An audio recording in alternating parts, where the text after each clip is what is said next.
a lieutenant colonel and intelligence analyst in the Air Force, and is a graduate of the Air Force Academy, University of Arizona, the Naval Postgraduate School, and the University of California at San Diego. Welcome. And this is the Artificial Intelligence Prediction Seminar, in case you thought this was something else. So welcome, Bill. All right, thanks a lot, Jay. Appreciate the kind introduction. It's great to see everybody again. What I'll be talking about today is the connection between predictive analytics and the very idea of building an artificial conscience that could potentially augment or improve our ability to reason in the moral and ethical domain. And since at least one other speaker was going to focus on the offense and defense related dimensions of that, I will confine my remarks to thinking about an artificial conscience in a military context. So what this means is that my talk will be a frustrating combination, I'm sure, of broad claims and very narrow claims. But really what I hope to motivate is that while there are upsides and downsides to building predictive analytics, that at least one upside is the possibility of using that prediction capability to inform especially the utilitarian dimensions of an artificial conscience. And I think especially in a national security and Department of Defense context, really international security context, that we need to build those kinds of augmentation devices just because autonomous entities are playing a larger and larger role in the international security domain. So in order to motivate that, here's a quick outline. I will give you a brief and frustrating summary of some of the ethical dimensions of prediction capabilities. Then I'll broach from there into discussing the very notion of an artificial conscience. And then I'll spend most of my time on the case for building an artificial conscience, and then a little bit of time talking about the hows, the engineering dimensions of building it. I'll conclude by looking at concerns that people might justifiably have about the idea of an artificial conscience and consider some of my rejoinders to those concerns. So really building an artificial conscience is a use case of the ability we have developed over really the last 2 decades, especially to use artificial intelligence and machine learning techniques to improve our ability to predict in general. So the uses of AI and ML technologies for prediction are various and sundry, but they find themselves enacted in multiple domains, ranging from the recommendation engines we heard about in our very first session together. For example, my lab has a small project with a provider of recommendations to MBA programs about business school applicants. So we build a small predictive engine that looks at certain dimensions of a business school applicant's profile and then matches them to appropriate MBA programs. That is appropriate where the utility function of both the applicant and the business school are satisfied. The applicant has a higher chance of landing a program that speaks to their interests and that will eventually graduate them. And the MBA program has a higher chance of acquiring a student that can, for example, increase the diversity of their student body and that has a chance of successful completion. So prediction engines really are, I would say, centerline for AI and ML technologies. There are a lot of problems we deal with that require us to do the kind of matching that I just mentioned. So needless to say, that process has profound ethical dimensions. And those ethical dimensions are discussed by people far more qualified than I to kind of turn over the stones of the ups and downsides of prediction. For example, Joy Buolamwini at MIT is well known for looking at bias and discrimination in the training data sets that are used to do things like predict emotions or match faces from databases to faces of individual instances that have been presented to a video camera. So those possibilities for bias leading to unwanted and morally unpraiseworthy discrimination have been well explored by her. There are related issues linked to what might happen if we develop systems that are good enough at prediction such that our kind of 3-pound universe that natively does prediction for us starts to attenuate. So someone like Nicholas Carr, for instance, in his book about the shallows, is well known for arguing that over-reliance on prediction technologies can come at the expense of native prediction capabilities. So maybe you've had this experience. I know I have in a very homely fashion when you've used a GPS. And that might actually, in some cases, sap our ability to natively build a reliable map of an area that might allow us to predict where we would go if we were to take a right rather than a left at the next intersection. A homely example of the over-reliance problem. Finally, of course, there are lots of profound philosophic publications about kind of the grand metaphysical implications of our ability to predict. So think about something like Dan Wegner's work in free will and how it might link to prediction. And I will happily put all my cards on the table there and say that I actually don't find the metaphysical implications of the ability of AR/ML to predict, and even to predict fully, to be threatening to free will, because I actually think that at the end of the day, this game is all about control and span of control, and contra-causal free will that is most threatened by the ability of systems to predict. I don't think exists to begin with, and even if it did exist, is not especially useful for helping us trace out what we ought to do as we engineer and evolve ecologies that help us maximize our spans of control in a way that makes us functional. So my take here is going to be a naturalized Aristotelian take, basically, on the place of control in a universe that can be predicted and that generally follows law-like consequences.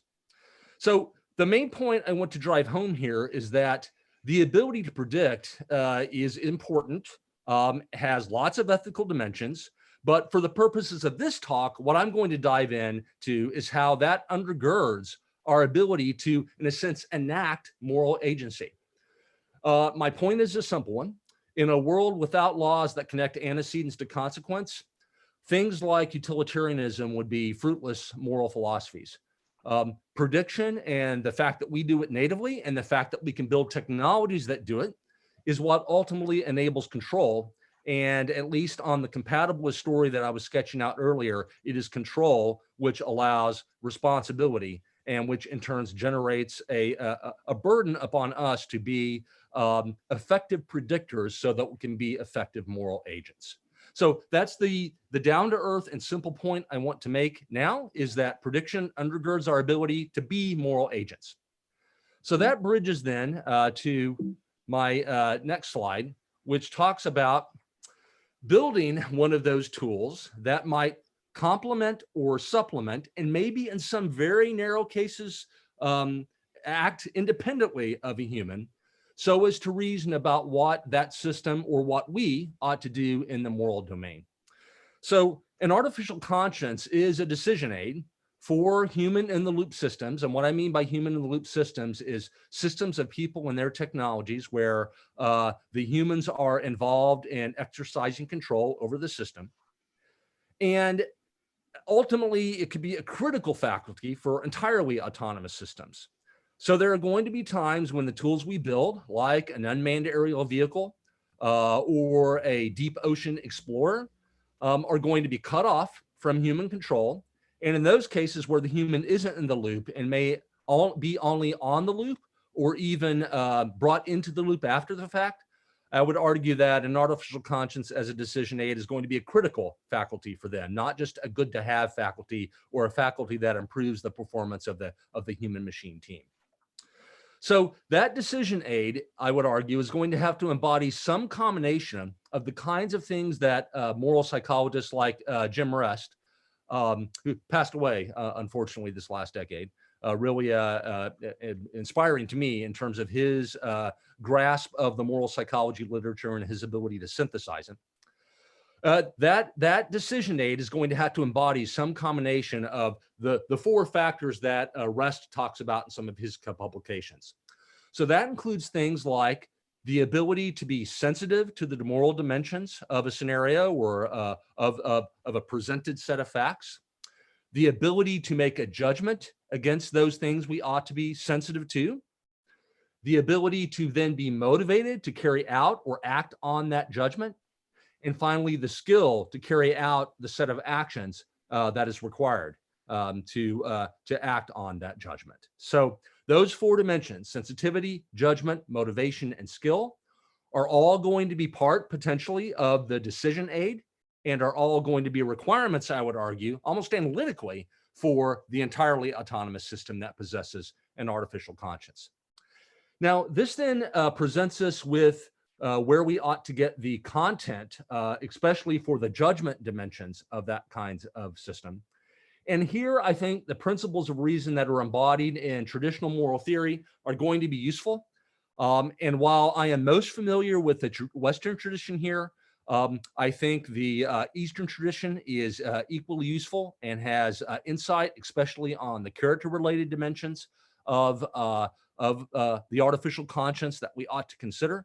And so while my background as an analytic philosopher kind of biases me in some ways, I think that these 3 C's that capture the major ethical theories are broad enough that they can capture the major moral reasoning traditions of the world.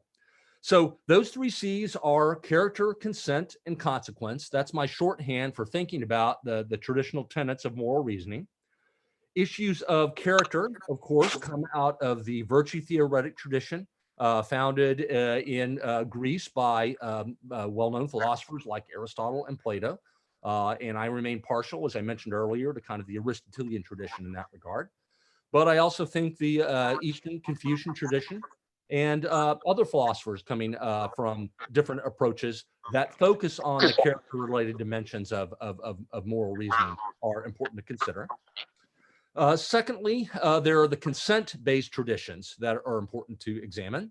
Those are best captured, I think, by deontic styles of reasoning embodied in classic, Kantian moral theory, where we think about duties and rights and how those are linked to our ability to be free and reasonable creatures, in some decanted naturalistic version, of course, given my worldview.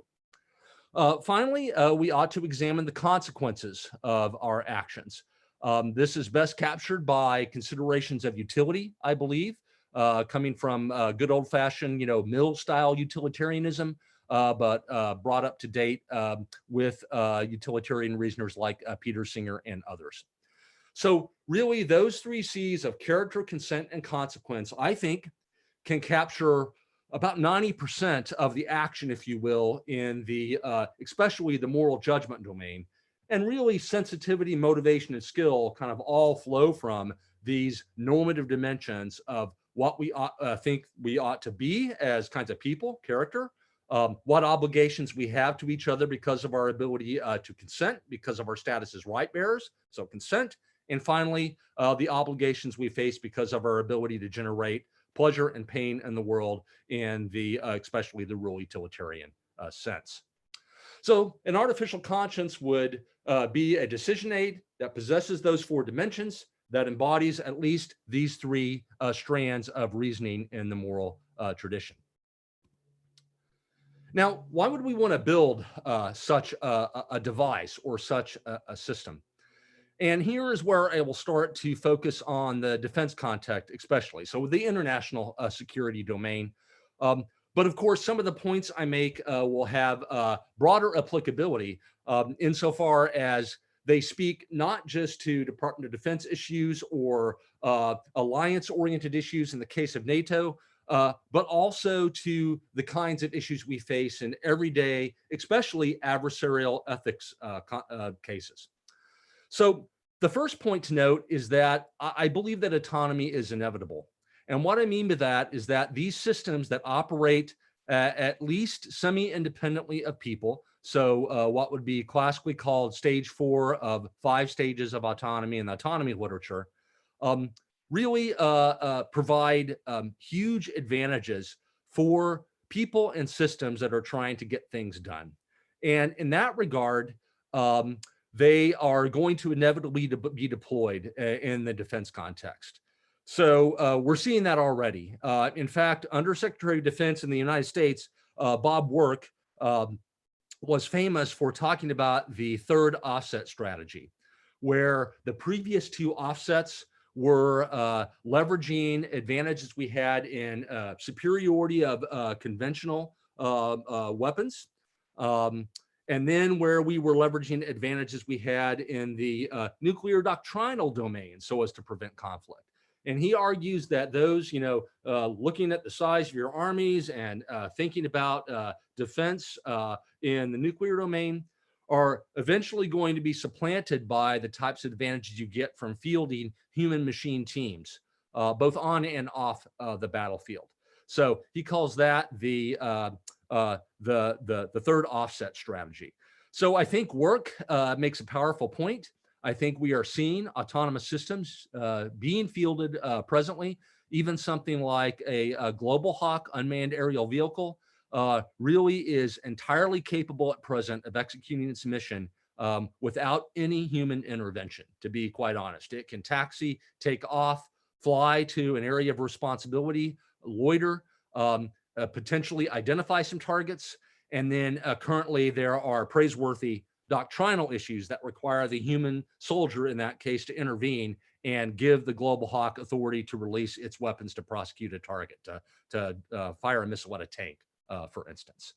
So we really need to get ahead of the ball, I think, by thinking about an artificial conscience now, rather than waiting until after we've already fielded these technologies, because autonomy is inevitable in a security context. Second, even if it weren't inevitable, people at higher pay grades than me have formulated doctrine that requires it. So there are both NATO and allied military doctrines that talk about how we ought to field autonomy as soon as practical, and how we need to think about the ethical dimensions of the fielding of that autonomy. In fact, if you look at something like Army Research Labs, they actually have a doctrinal requirement that we construct an artificial conscience. That is, we think about limits to reasoning for human-machine teams, especially where the machine portion of the team is going to be involved in the release of weapons.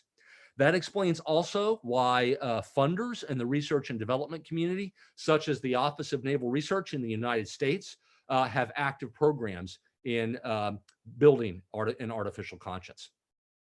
Third point is that the competitive nature of national security technology acts as a driver in this domain.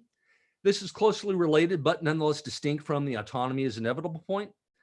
And that means that there is a one-way ratchet that especially adversaries who are happily embracing total war, or who do not care to, in the short term, consider the ethical dimensions of the use of their technologies, to onboard, to gain a competitive advantage by acting quickly. And so if we don't onboard moral reasoning onto our systems, adversaries that don't share those same scruples could exploit our high visibility failure to do so. We already see that taking place in traditional conventional struggles, where, for instance, wars are often won or lost on the ability of agents acting in these domains to argue that their adversary has escalated the war in such a way that they have become indiscriminate, and that the indiscriminate nature of the war they are fighting then erodes support for the war in such a way that the war doesn't become fiscally practical as a result of that loss of support. In fact, if you want kind of the single best volume, I think, on this topic, look at Gil and Ariel Sharon's book that talks about how democracies lose small wars. So that's its title. And it makes this case that because the ratcheted nature of indiscriminate action in small wars forces us to sometimes take actions that we would not otherwise take in our cooler moments, that then undermines democratic support for those wars. And that's why democracies are generally bad at fighting small wars where there are tactical incentives to become indiscriminate. So we, prudentially speaking, need to onboard moral reasoning so that an adversary can't force us to, in the heat of passion, become indiscriminate. And that is the way to step off that ratchet and prosecute what, God's willing, will be a just war in the long run. Finally, fourth, I think that morality demands we ought to build an artificial conscience. And what I mean by that is that in a DoD, a Department of Defense context, an international security context, there will always be temptations to move towards total war. And because I agree with Michael Walzer that war is socially constructed and constrained socially, I think that these larger moral theories that inform our artificial conscience demand that we constrain war, that we place limits on it, and that our systems be able to reason over those limits. In addition, there are very practical reasons why, for example, you might want to develop a technology that allows you to be more precise with your targeting. If, for example, your theory of combatancy relies on critical notions of consent, like those you get from Jeff Murphy at Arizona State University, for instance, then a system that is better able to discriminate between combatants and non-combatants is, full stop, in the context, in bello, of fighting a war, a morally praiseworthy system. And so these larger moral theories demand, I think, that we build systems that help us, for example, be more discriminate and protect the innocent as we prosecute a just war. All right. So if we think then about the kinds of capacities we might want to onboard in that system, it's useful to think about how human beings already reason about moral issues. And the diagram I have before you is taken from the Wikipedia entry on heuristics and biases. A gentleman by the name of John Manoogian, working with Buster Benson, put together this fantastic diagram that they call the Cognitive Bias Codex that captures a lot of the heuristics and biases that inform the way we reason in general in a single diagram. So, all of these kind of shortcuts that we take in reasoning when we're actually reasoning about what we ought to do kind of stem from the constraints that our 3-pound universe faces in terms of the problems that it's had to solve over evolutionary timescales. And in some cases, when those tendencies have been are praiseworthy, we call them heuristics. That is, we say that they are shortcuts in cognition that lead to, in most cases, a perfectly fine outcome, a perfectly fine set of judgments, even if the process we use to arrive at those judgments might not follow the dictates of the first order predicate calculus. So in those cases, we'll call them heuristics. In other cases, we've got a radical disconnect between the environment of evolutionary adaptation that our 3-pound universe has been responsive to in the Pleistocene and the present environment. In which case we might want to call those things biases that may not be ecologically valid, that may not be helpful for helping us reason. So in general, we can class those heuristics and biases into 4 classes. Looking at the upper left-hand corner of this diagram, there are ones linked to what we should remember, since we have to recall things in order to be able to reason about what we ought to do. On the top right-hand corner, you have a whole set of biases that are linked to information overload. The fact that in any given environment, there are lots of facts that could be salient. So we need to know what to ignore as we reason. At the bottom right are heuristics and biases linked to the fact that even though there's lots of facts present in the environment, those don't come with built-in meaning for us. So we need to create or endow those facts with meaning in order to act. So the not enough meaning problem. Finally, on the bottom left are those heuristics and biases linked to our need to act quickly, since at least in kind of crass survival terms, kind of the classic Tooby and Casebeer take on the evolution of modules for enacting heuristics and biases, we need to act quickly. And so, for example, we can dive down into, on the bottom left, the backfire effect. So that's in the middle of that list of green phrases that capture our need to act quickly. And what the endowment effect points out is that, in general, a bird in the hand is worth 2 in the bush. So if I, have a coffee cup in my possession that is delivering this valuable elixir to me, then I should probably be biased towards holding on to it, even though in some cases an objective evaluation of the priors of my chances of getting an even bigger coffee cup, if I were to just put this one down and take a chance on grabbing the one that's over there that you can't see off screen, that I should nonetheless be biased towards preferring what the coffee cup I am presently endowed with. So that's called the endowment effect. There's been all kinds of interesting social psychological research that talks about how we prefer the things that are given to us.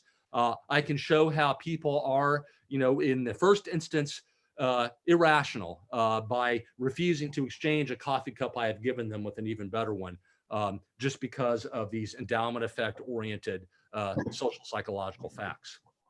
Another example is taken from the upper right-hand corner of the quadrant about heuristic we use to deal with too much information.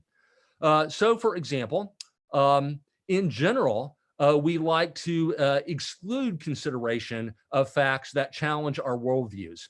So we tend towards confirmation bias.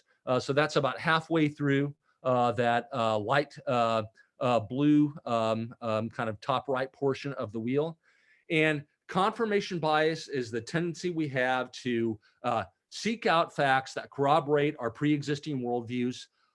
That's one way we can deal with the fact that our environments are information rich. And that in turn can lead to all kinds of maladaptive heuristics, biases in this case, that link to, for example, belief in conspiracy theories that Jay mentioned at the start of our panel. So the bottom line is that even if we build a system that reasons well and rigorously in the sense of classic first order predicate calculus or modal logic, or even more kind of loose forms of reasoning like fuzzy logic, there might still be times when we want to build into the wiring of the system the ability to act on a heuristic, just because people often find those heuristics valuable to act on when they are confused about what to recall, when they need to act quickly, when they're searching for meaning, or when they're dealing with too much information. So that should give you a clue then about the how question as we move to kind of engineering. How would we build an artificial conscience? So we need to have an architecture in place that grabs those 4 dimensions of moral psychology that Rest talks about. We need to have as content, I would argue, at least the 3 C's as a foundation. And how we get the ability to reason over those 3 C's can happen either in the good old-fashioned AI sense, hand-coded approaches. I don't want to sell out, even though we've had a couple of AI winners, the traditional symbolic approach and good old-fashioned AI approach to implementing reasoning in some domains. On the other hand, I wouldn't head a machine learning lab if I didn't think there were all kinds of cases where we might want to train these implicit systems into implicit principles into a system with an appropriate training corpus and a set of learning algorithms, as most likely happens with our own children, as we train them, building off of some kind of foundation of initial cognitive capacities. We provide them with training instances, with exemplars, and ideally, by the time they are young adults, they will be released into the world as full moral agents, capable of reasoning competently in the moral domain. And so it might have to be for an artificial conscience also. So there are at least 3 possibilities, both as we think about good old-fashioned AI and machine learning. The first might be that we build an artificial conscience that is emergent. That is, it might embody a certain set of characteristics that we constrain in certain ways, such that as it interacts with its humans that are in the loop or on the loop as part of its team, that it makes praiseworthy emergent moral judgments. So, this could be something that's a little bit like the governor in an old-fashioned steam engine. A pressure valve that, because of feedback and sensitive dependencies in the system, causes the system not to enter certain dimensions of its behavioral state space, so that it doesn't make a bad judgment vis-a-vis the killing of innocent people, for instance. And so we can have an emergent system a little bit like you have a governor in a steam engine that identifies some broad boundaries that the system can't step out of because of dependencies in that system.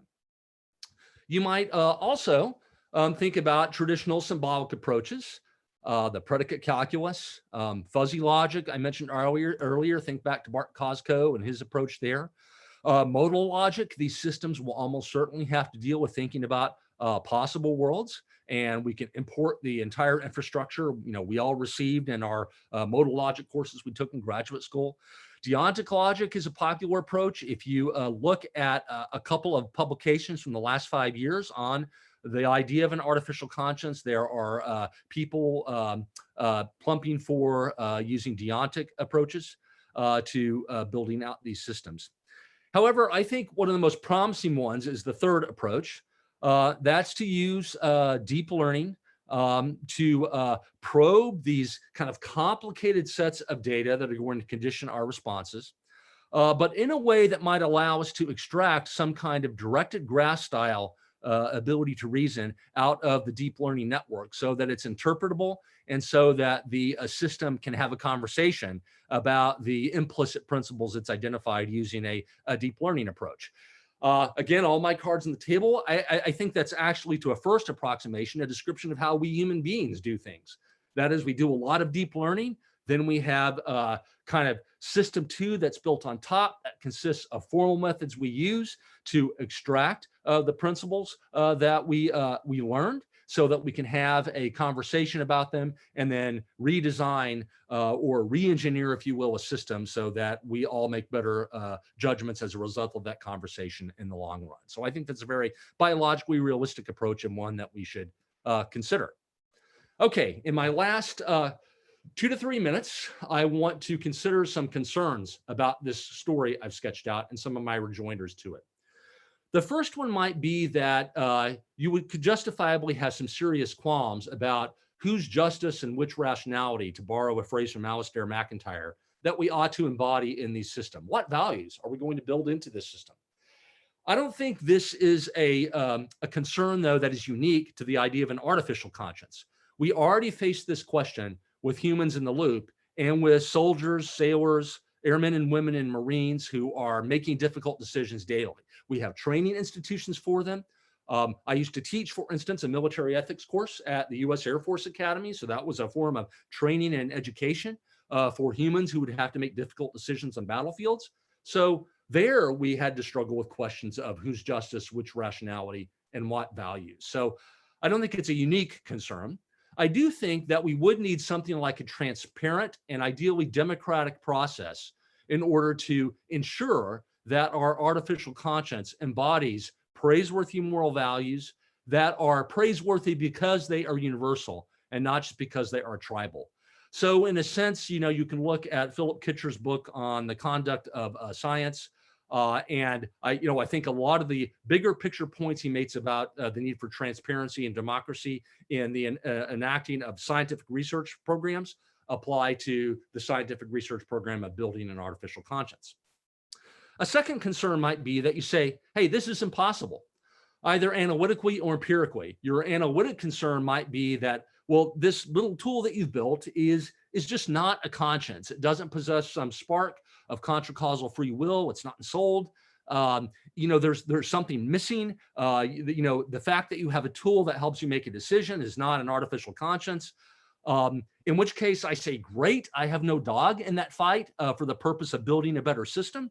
You can just replace artificial conscience with the phrase artificial tool that helps you make better judgments in some set of environments that we ought to use. And I would be happy. Now, on the empirical side, you might think that the act of training these systems might be just empirically intractable. Or you might think that there are impossible dimensions of substantive moral reason that we can't resolve empirically. You kind of W.D. Ross style prima facie reasoning about clash of principles and so on. But I think that's not true. I think we're already building these decision tools already on some reasonable assumptions about the nature of morality. And if you are a naturalistic Aristotelian like I am, then you kind of have a wedge that you can you can stand on as you start to build these systems.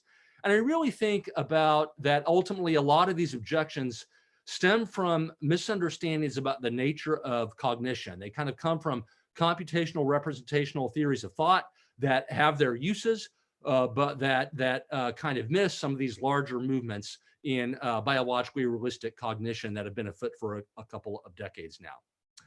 Finally, you might say, hey, we can't trust these systems.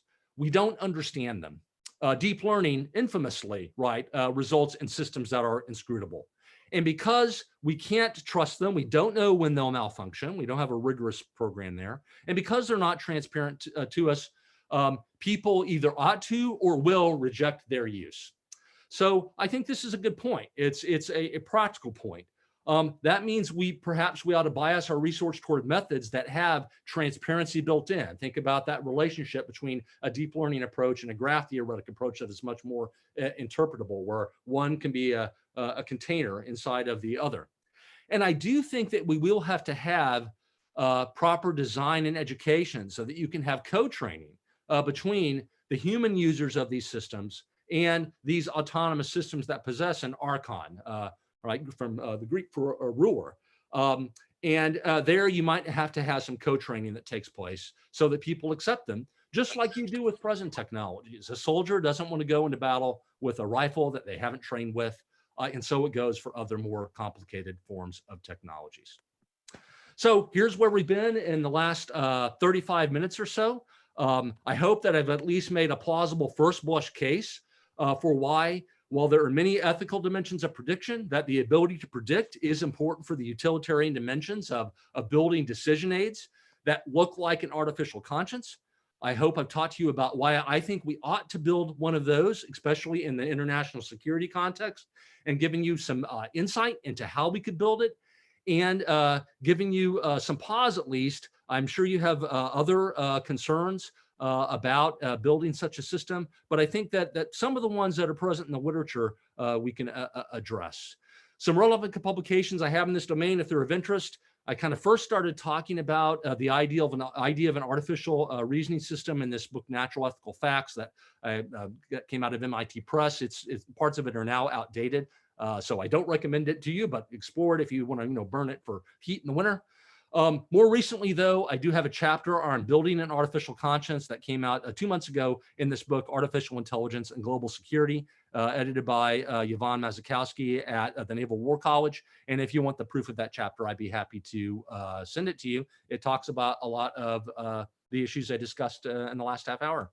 Thanks so much for your attention, and I look forward to your questions and comments. Thanks, Bill. I like that a lot.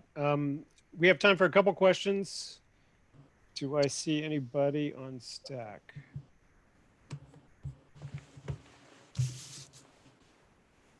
Yes, Nir. Thanks, Bill. That was really interesting, and I learned a great deal from it. And I've been interested in this question a long time, so I'm really happy you talked about it, and I think I'm going to address at least some of the questions that you raised from a different angle. So, I mean, one comment which you addressed in the end, and I think that is not very important, is this question of naming it. I mean, there is a sort of rhetorical political move in calling it an artificial conscience, which promises more than something like this can deliver. There's a difference between what it means to have a conscience and what it means to have an aid in normative behavior. Conscience suggests some sort of internalizing of an ethos and internalizing of a tradition, and there's just no reason to call it that in the sense that I don't think it can deliver anything close to that. Maybe two more substantive points. One would be this. I think part of the moral and political argument for justifying something like this would have to involve highlighting the shortcomings of the current system that we have. So, in other words, what is this being compared to? And what it's being compared to is probably a combination of sporadic following of the relevant conventions and the rules of war with the application of native empathy.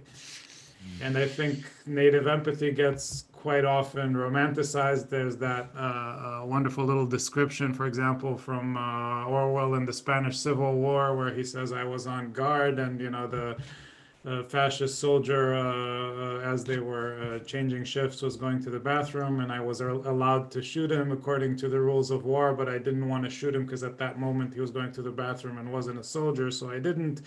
And you say, the artificial conscience would probably shoot somebody like this because it's allowed.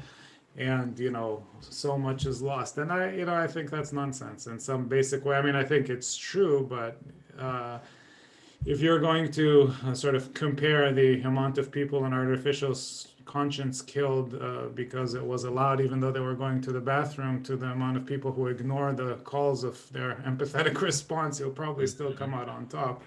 Yeah. So I think part of the sort of case for this would have to be, a documenting of the deaths of non-combatants in contemporary war, the shortcomings of empathy, people not knowing the rules of war when they should, Yep.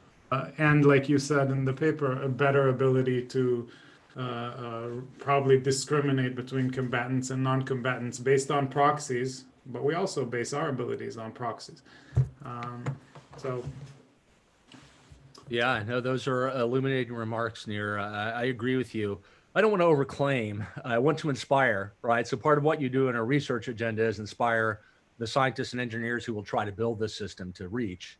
But I don't want to overclaim. I agree that, this neural network has 10 to the 14th neurons in it with 10 to the 15th connections, probably exposure to, depending on how your ontology, billions of training instances over the course of its life, and access to some pre-wiring that in genetic time, adverts to, several 100,000 years of evolution as a social primate.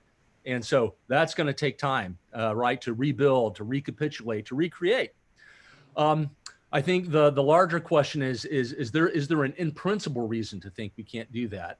And that's where I don't mind being provocative. I will say, no, I don't think there's an in principle reason we can't do that, even if it's not practical right now and probably won't be practical for at least another 50 years.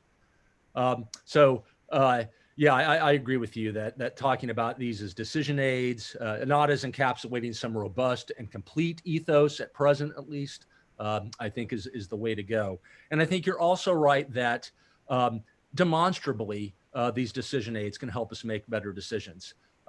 So just full disclosure, when I was with Lockheed Martin, I built a system that monitored the workload of pilots so that it could alert them when they were experiencing such high workload that they were likely to misidentify a target. So that kind of system is a moral aid, and it can prevent a pilot from inadvertently dropping a bomb on the wrong target.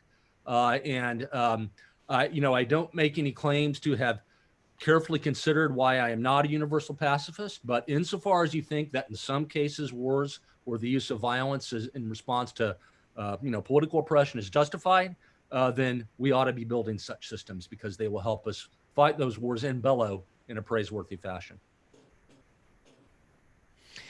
We're at time, but we do have, if we have time at the end, there are a couple questions about non-combatant injuries, which I think are pretty central when people talk about this topic. So we may come back to that. Thank you, Bill. Thanks, Jay. The man who needs no introduction, our fearless leader, Nir Eisikovits, is Associate Professor of Philosophy and Founding Director of the Applied Ethics Center here at UMass Boston. He comes to us from Suffolk University, where he was philosophy professor. Nir's work focuses on the morality of war and conflict. He is the author of A Theory of Truces, Sympathizing with the Enemy, Reconciliation, Transitional Justice, and Negotiation, Theorizing Transitional Justice, and is currently finishing the forthcoming Glory, Humiliation, and the Drive to War. Thank you, Nir, and take it away. Thank you, Jay. I always wanted to be introduced as the man who needs no introduction. So let me share my screen here. Let's see.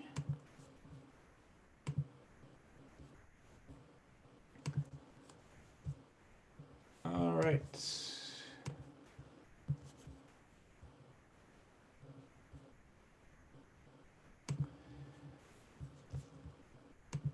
So I'm going to talk about predictive AI and human rights, and specifically the project of justifying or grounding human rights, the project of finding arguments and precepts that justify the institutions of human rights, that justify the coercive measures of the state in securing human rights. And you'll see that there are some interesting connections, I think, and hope between this and Bill's paper, specifically about some of the points that Bill was making about the metaphysical implications of predictive AI. But let's see as we get there.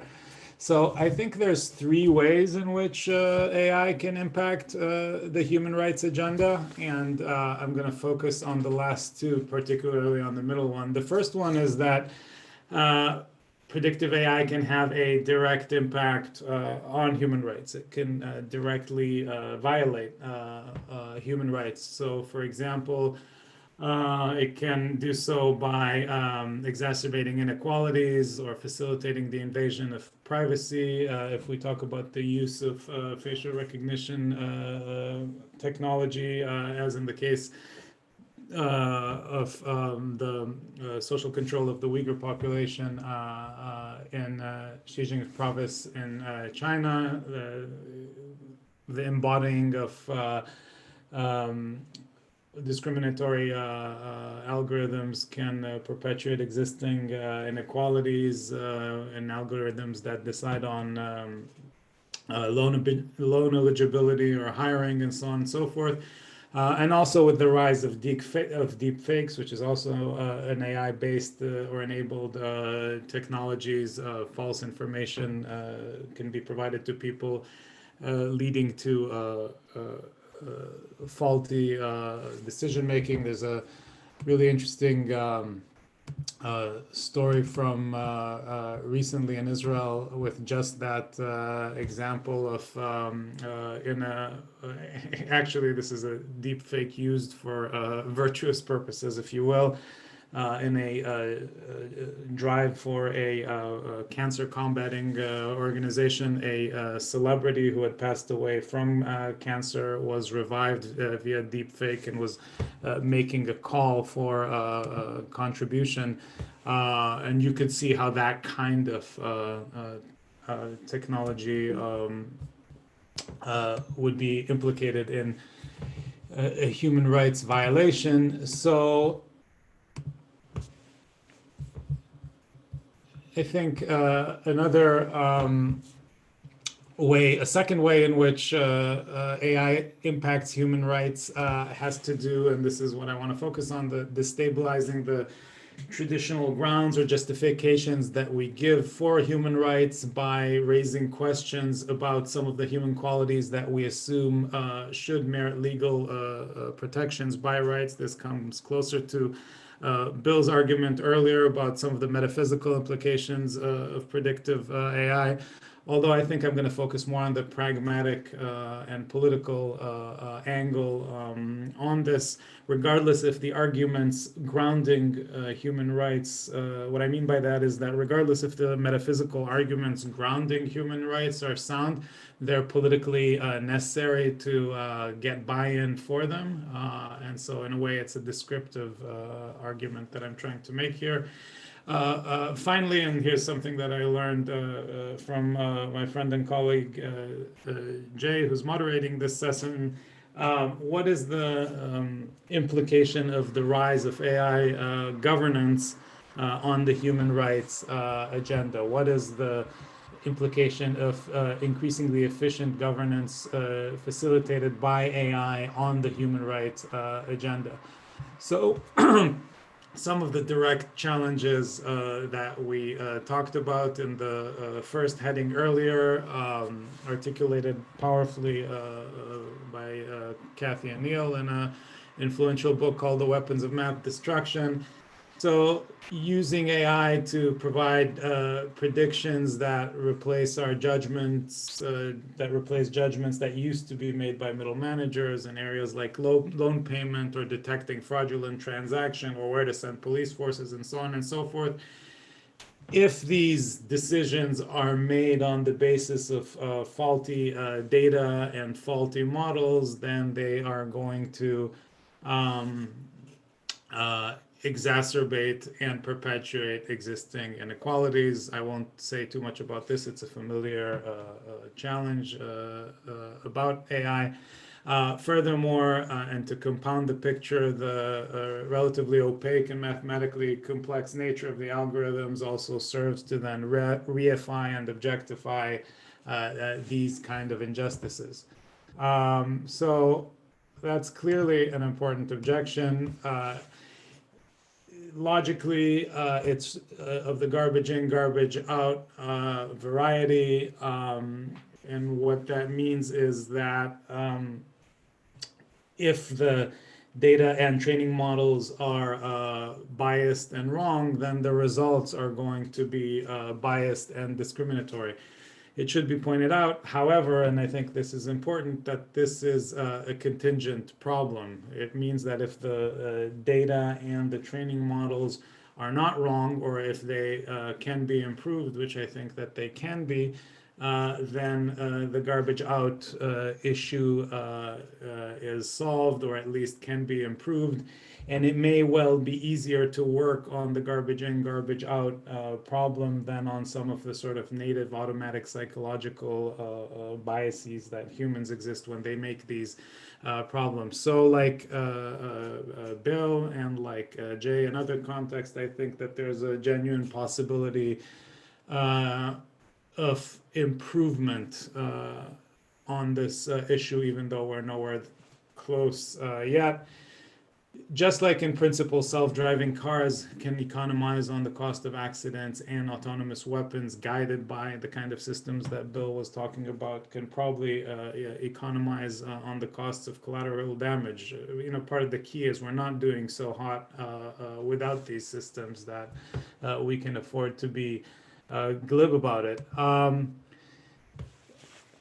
Broadly speaking, and I think this also is necessary for the groundwork, for laying the groundwork, the logic of AI is the logic of replacement. And by replacement, we're not talking about, the sort of Skynet, Terminator, or Hell in Space Odyssey.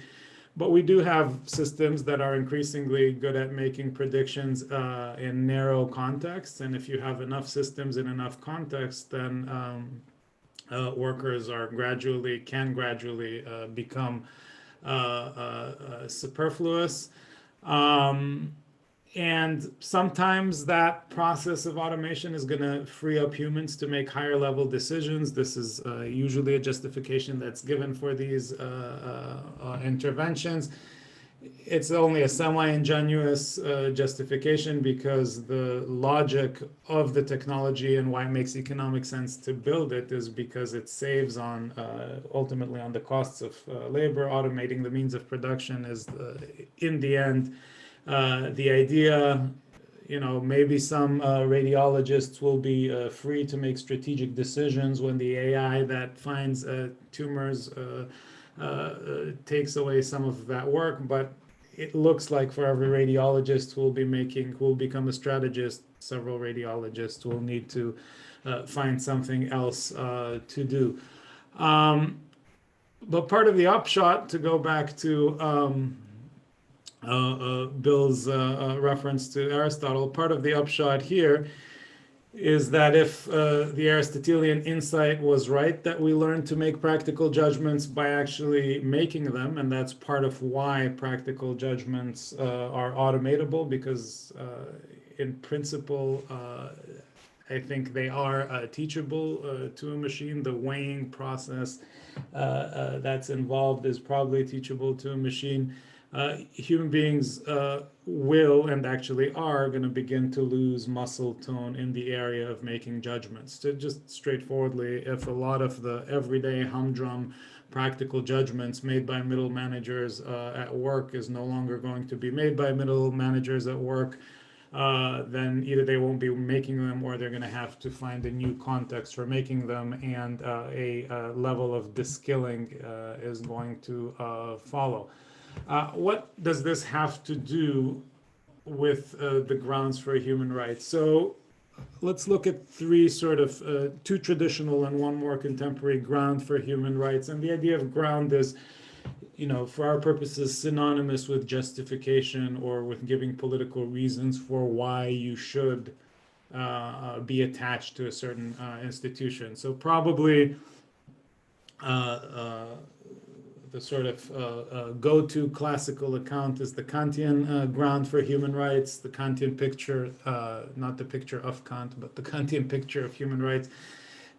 Says something like this: because rational beings alone are able to act against their inclinations or their narrow perceptions of self-interest, since they alone are able to, what another philosopher called, take the point of view from nowhere.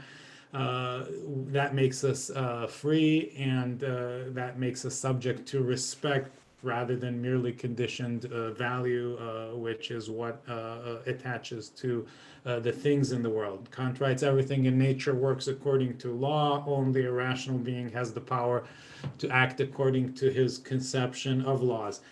And because we're free to follow reason's categorical commands, rational beings such as us have to be understood as ends in themselves. The second formulation there of the categorical imperative, it's this potential split between what we would like to do, smoke another cigarette, eat another quart of ice cream, and our will, our ability to give ourselves command, this freedom to follow or fail to follow reason's command, that the ideas of human dignity and personhood and the rights that are needed to secure them are instituted. So that's broadly the Kantian picture for human rights. And I'd like to suggest that AI destabilizes the Kantian picture.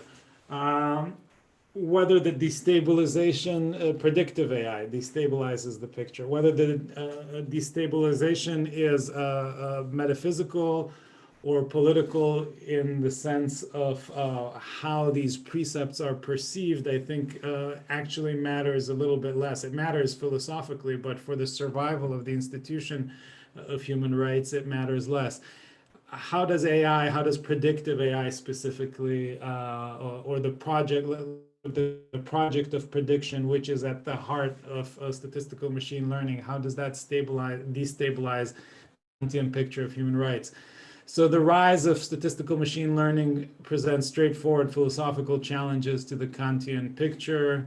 Is Kantian freedom to go against inclinations, follow categorical imperatives, consistent with an increasingly powerful predictive technology? This, of course, is the old philosophical puzzle about the consistency of free will and predetermination updated to the age of machine learning.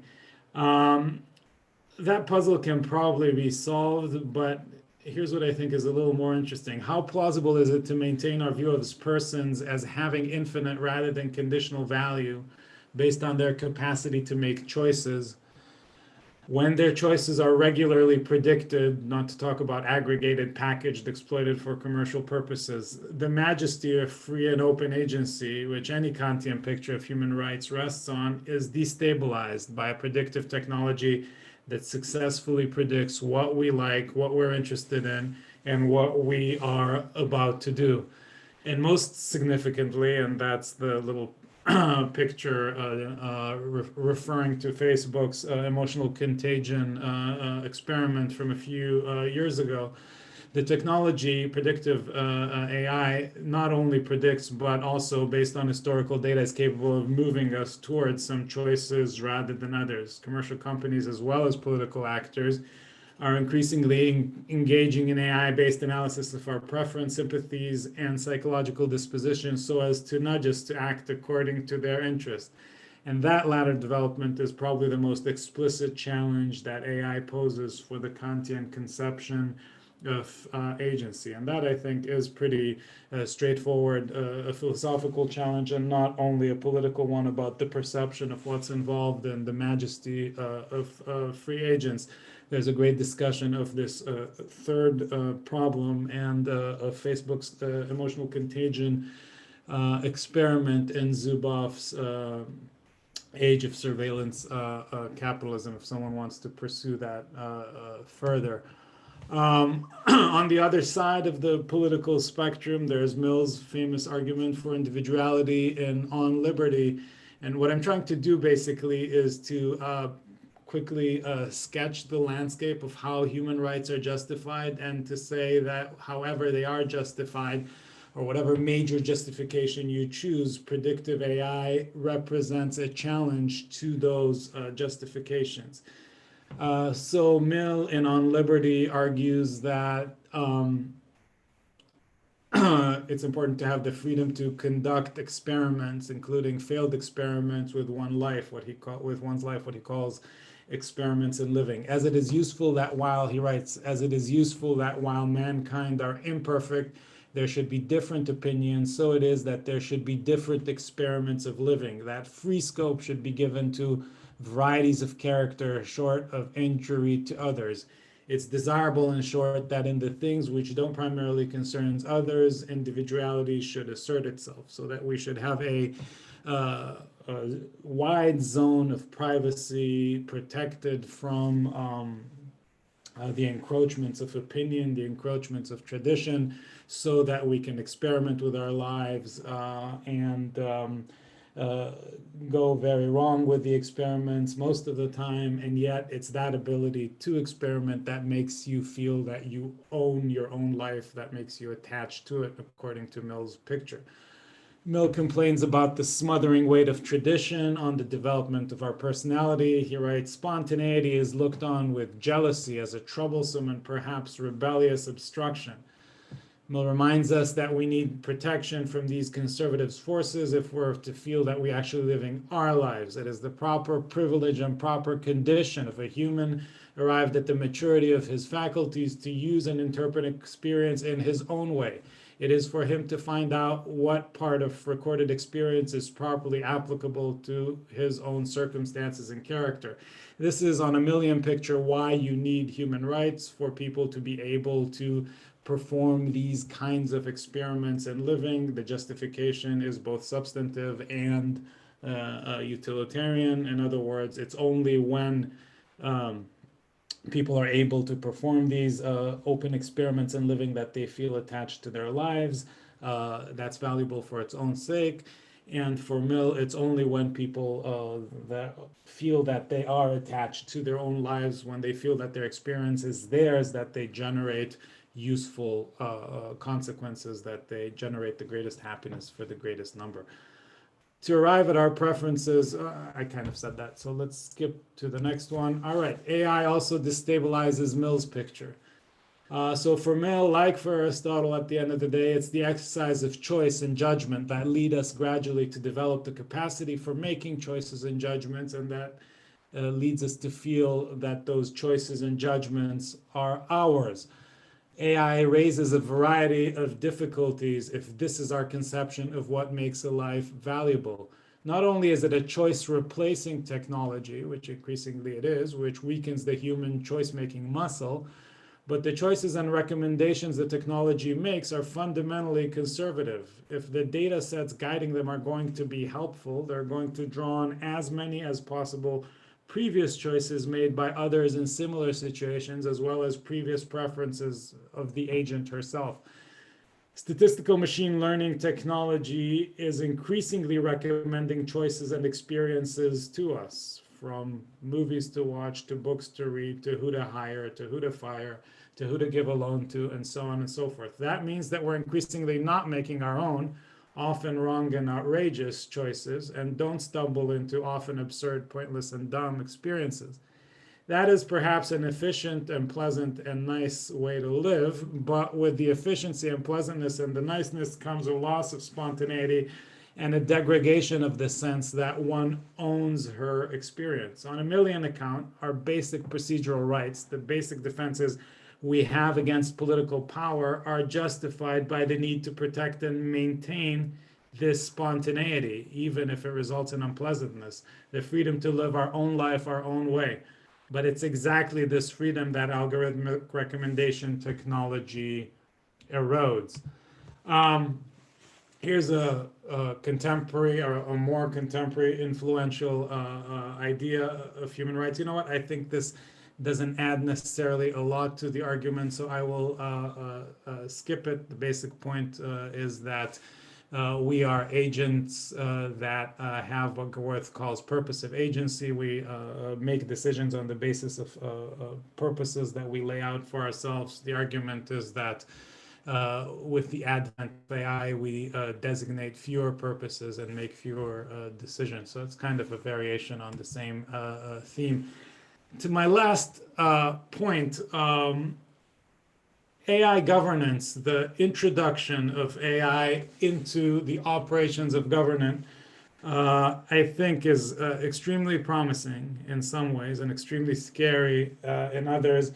And it potentially sketches something that I'm going to call the formidable state. AI has the potential to make, and this idea of the formidable state, I think, has interesting and potentially surprising influence on how committed we are going to be to human rights. AI has the potential to make the operation of government more efficient. The Chinese use of AI provides examples that illustrates both the peril and the promise of AI-mediated governance.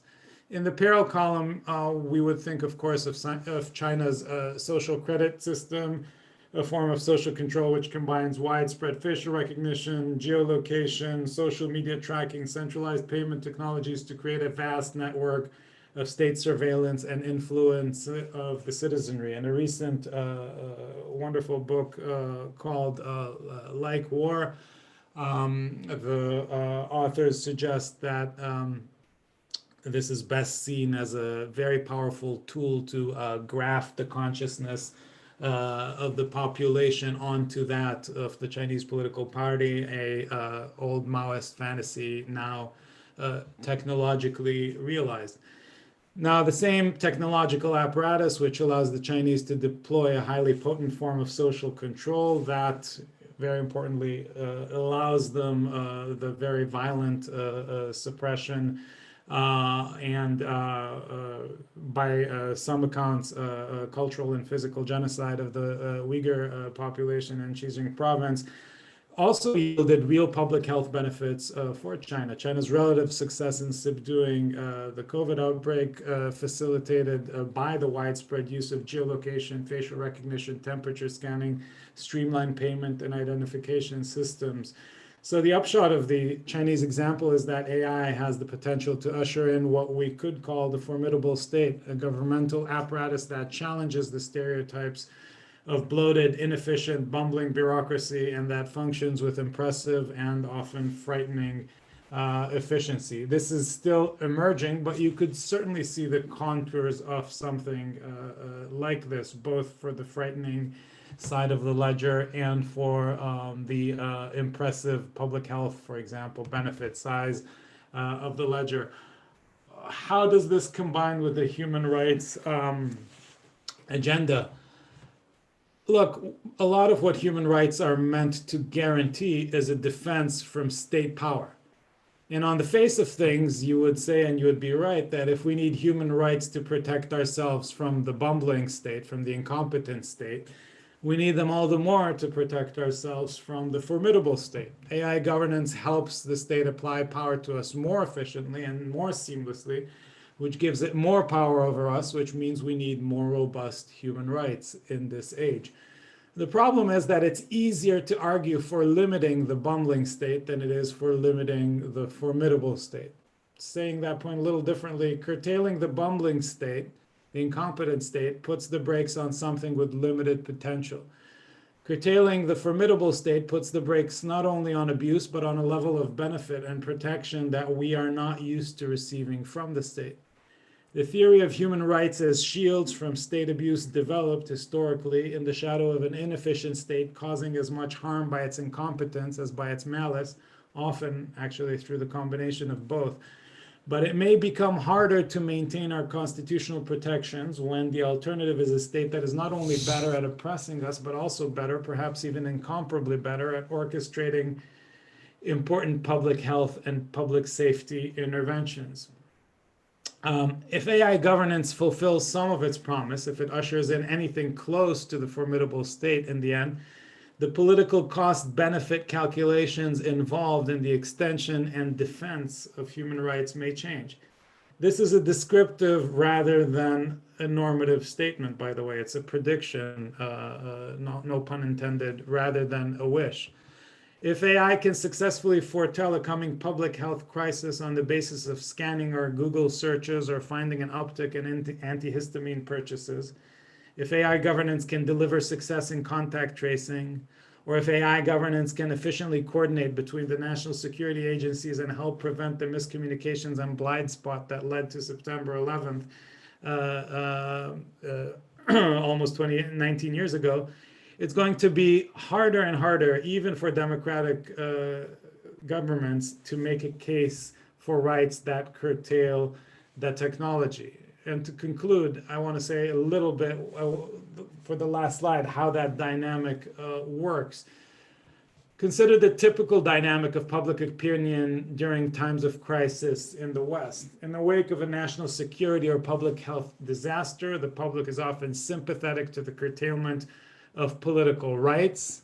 Recall the initial support expressed by Americans for the Patriot Act many years ago, or more recently in Israel, for example, the acceptance by a large majority of the population early during the COVID crisis of AI-based geolocation surveillance for contact tracing purposes, which until then had only been applied in the context of the Israeli-Palestinian conflict in Gaza and the West Bank. So people were initially excited even about that. But the initial public support usually levels off and declines as people both get used to the crisis and government fails to deliver miserably the benefits that were promised as rewards for limiting the population's freedom. But what if the rewards were actually and pretty regularly delivered? Wouldn't the public indifference about political rights deepen and become more entrenched? Enthusiasm for AI governance could combine with weakening of traditional grounds discussed earlier to decrease commitment to human rights. And in fact, there are some pretty interesting studies that are beginning to document just that with the rise of AI governance. So I've tried to argue that predictive AI, either politically or philosophically or both, weakens the traditional grounds for human rights, both because it destabilizes some of the basic Kantian and utilitarian precepts that ground our idea of human rights, and because it potentially gives rise to this construct of the formidable state. This has largely been, I hope, a descriptive rather than a normative argument, and I will stop here to leave time for discussion. Thank you. Can I just jump in with a start? Nir, I agree with you about the formidable state and also that it's an inevitability, the use of increasing displacement of human agency by machine agency, which I interpret as the codification of human agency into machine agency, as opposed to displacement. But just to connect your paper with Bill's interested in the question of building an artificial conscience. And one of the reasons he gives for it is that it increases the political legitimacy and acceptability of the actions of those kinds of systems. Do you think that the idea of artificial moral agency in the context of the building of formidable states is simply political legitimation of a flawed project, or is it actually something that could guard against the kinds of violations of human rights and human agency that you're concerned about? I mean, I think the broad dynamic, and I was thinking about this as Bill was giving the paper, the broad dynamic would probably be that the technologies that Bill is describing, which I do think can be built, especially if they're more modestly described as decision aids, would represent, I mean, look, the broad picture here is a Russellian picture. And what I mean by that is that there are incredible benefits to be had by these technologies, and that the benefits come with a equally incredible degradation that with our sort of techno-optimism, we usually sort of brush under the table. And so the artificial conscience would be better at preventing collateral damage, and I think would in the end economize on the costs of human life. And as a result, some of our sort of basic celebration of, if you want, martial virtue, if you want the sort of coup d'oeil, blink of an eye kind of abilities that Clausewitz celebrates in military leaderships, would no longer be would no longer be valuable. And as these kind of attributes become displaced, as we become de-skilled, as we kind of are shown up as worse drivers and worse economizers on life than our algorithms, something gets lost. And I think it's irreplaceable. And, in a funny way, the best kind of image of this comes from a Disney movie. For those of you who've seen it, I've seen more than I care to confess, but WALL-E. I think there is a WALL-E, I mean, it's an exaggeration, obviously, but I think there's a WALL-E version of this, not because of the failure of the machines, but because of their success. Meredith, you want to jump in with your 3 C's? Thank you, James. I do think the 3 C's can conflict, and they would give different answers in terms of how the moral issues at stake are to be interpreted. And I wasn't sure also, I think the utilitarian concerns would become overriding if it's about efficacy, right? In the 3 C's, wouldn't the other 2 fall out by the wayside? And of course, we've got that nutshell of utilitarianism trumping individual rights. Notwithstanding on liberty, I think Mill would go for the greater good and overriding some of the individual rights if the payoff of good consequences, was good enough. So I'm trying to figure out how this would be designed in terms of a so-called conscience, because I think depending on how you build in those theories, those theoretical perspectives, you could end up with very different answers. And I agree with Nir that I think if efficiency, people love efficiency. And so if it becomes very good at providing certain types of efficiency, what about those who might not agree with the algorithms? I noticed in the responses earlier, I thought it was really a good insight. Well, aren't there always groups of individuals who fight back against the sorts of formidable state type control? You're always going to have your clever programmers who know how to be ahead of the game, but I hate to say it, the state could come and crush them. If you have too few individuals who are fighting against this formidable state, it's like 1984. The Winstons will be found.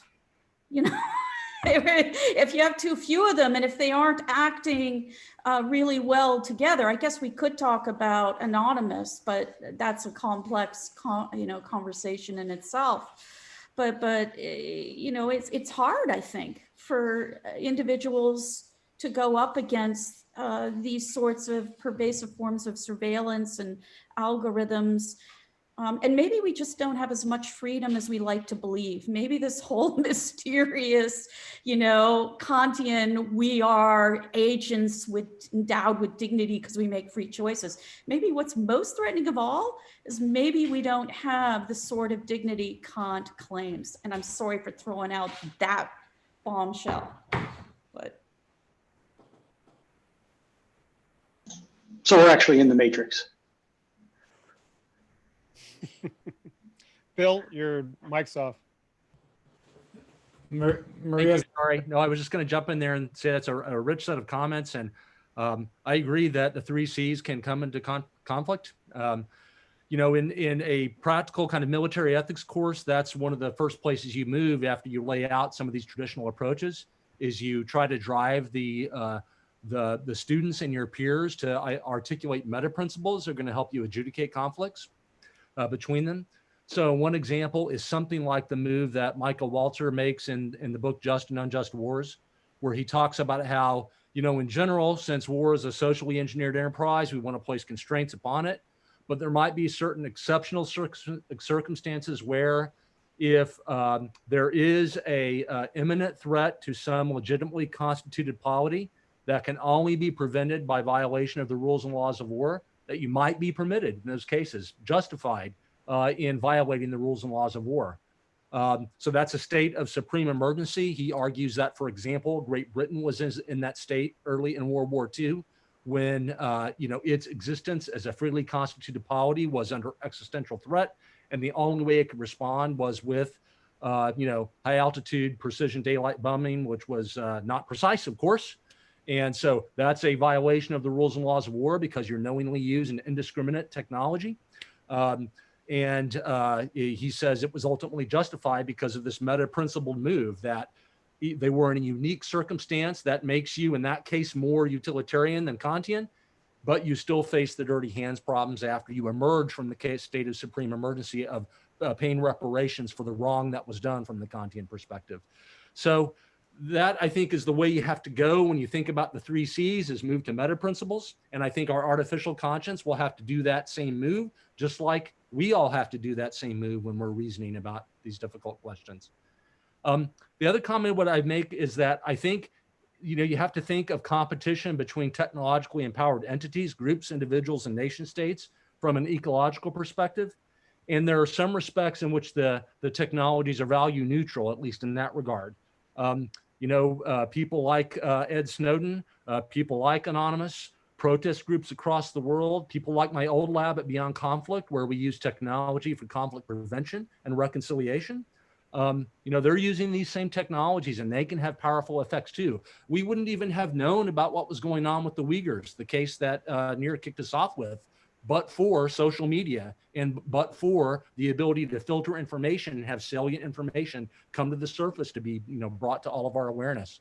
So I'm a little bit more sanguine about the potential of empowering some of these individuals and groups so that we develop the right kind of ecology that protects Kantian rights, actually.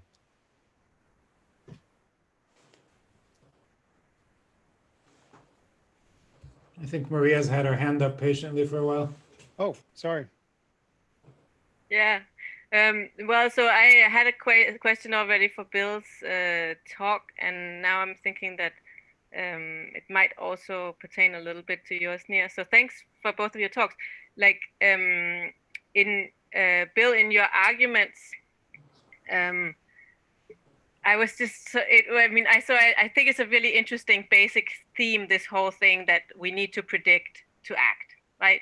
And but that of course means that sometimes we predict something coming, but then we change it, right? We take an action to precisely change it. And in your arguments, you sort of move between inevitability and moral argument, right? So it's very confusing, right? Because you're saying, oh, this is inevitable. This is just going to happen. This is the right. And, you also use the word it's required, right? Which also sounds like a sort of, just historical determinism. This is just going to happen, right? And then you jump to these moral arguments. And it just seems to me that I mean, I'm not, as a philosopher, I'm just not very convinced that you just pick and choose about where you want to change history and where you don't. I mean, like, do you see my worry? I do. Yeah. How do I square the circle there? Yeah. Yeah, and near you're doing it with like how these human rights are going to be destabilized. Well, of course, the choice is to say on the basis of human rights, we don't want these things, right? I mean, like it's sort of, I mean, at least options out there. Yeah. I mean, I'll respond quickly. That's a great comment. On the metaphysical side, just to put my cards on the table, I didn't make an argument for this position. I just laid it out there. I think determinism is true. I don't think that indeterminism, chance, gives you what you need with regards to rescuing old-fashioned kind of Kantian notions of the exercise of free will. So that was not at all what I meant. I meant in your argument, why build the artificial intelligence? Oh, yeah, you said yeah. Autonomy is inevitable. You said military doctrine requires it, right? Like this has nothing to do with the metaphysical discussion. Okay, yeah, got it. Second, I saw kind of two strands there. The second point about the evolution of technology, I think we can exercise control in that regard. So what the argument is not necessarily a Hegelian one about kind of the nature of the inevitability of technological development, but rather one about incentives. So that is, I think, nation states and hyper-powerful individuals are incentivized to develop autonomy anytime they want to use violence to achieve a political end. And that's where we can step in as engineers and say, well, we're going to build autonomy that is constrained, and that creates a different world than one where we don't bother to build constraints into our autonomy with an Archon. To just comment, Maria, on your question, I mean, essentially that's the point I'm making. It's yeah, to kind of combine my answer to your comment and to Meredith's comment, to put my cards on the table. I'm a Humean in that regard. I don't know if determinism or free will are true. I don't think it matters. In some basic way, I think that politically speaking, a belief in something like either a Kantian or Millian picture is necessary for grounding an institution that we know makes people's lives better, which is primarily what I care about. And I think that politically, those ideas are going to become destabilized by a powerful, beneficial, and broadly useful algorithmic technology. I think that's, I mean, this is my sort of usual pragmatist, non-ideal theory sort of take. I am very happy to put the metaphysical discussion to one side. I think there's a history of about 75 years in which human rights, by and large, have had a positive trajectory, probably subtracting 4 years here and 4 years there.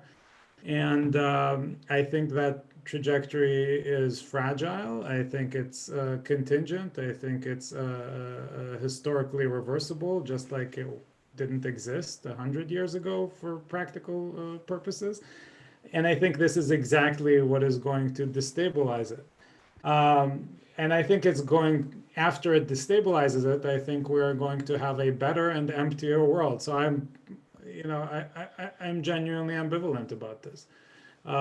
Just like the world of those creatures in WALL-E was in some ways better than ours, but also profoundly shittier. So that's, it's at least close to your take. I know that you don't share, Maria, I know you don't share the ambivalence part of it as much. But I think politically speaking, you have to pretend that autonomy in the Kantian sense or that individuality in the Millian sense are true, even if they're not. Just like Hume said about personal identity and about causality. And I think it's an important thing to pretend about. And I think that AI is going to make it much harder to keep pretending. Folks, we're at time. I found that incredibly stimulating, and your slides are going to be distributed, Bill? Oh, yes, sir. I'll send them to you. And Nir? Yeah, will Okay. do. Great to see everybody. And this is the end of our series. So thank you so much. Thank you. Yeah, this was great. Thank you, Nir. Thank you. Thank you. Thanks to everyone for great presentations. Thank Pleasure you. to meet everyone virtually. I hope we can meet in person at some point. Yes, please. In the fall, we'll do it. Go Moderna. Yeah.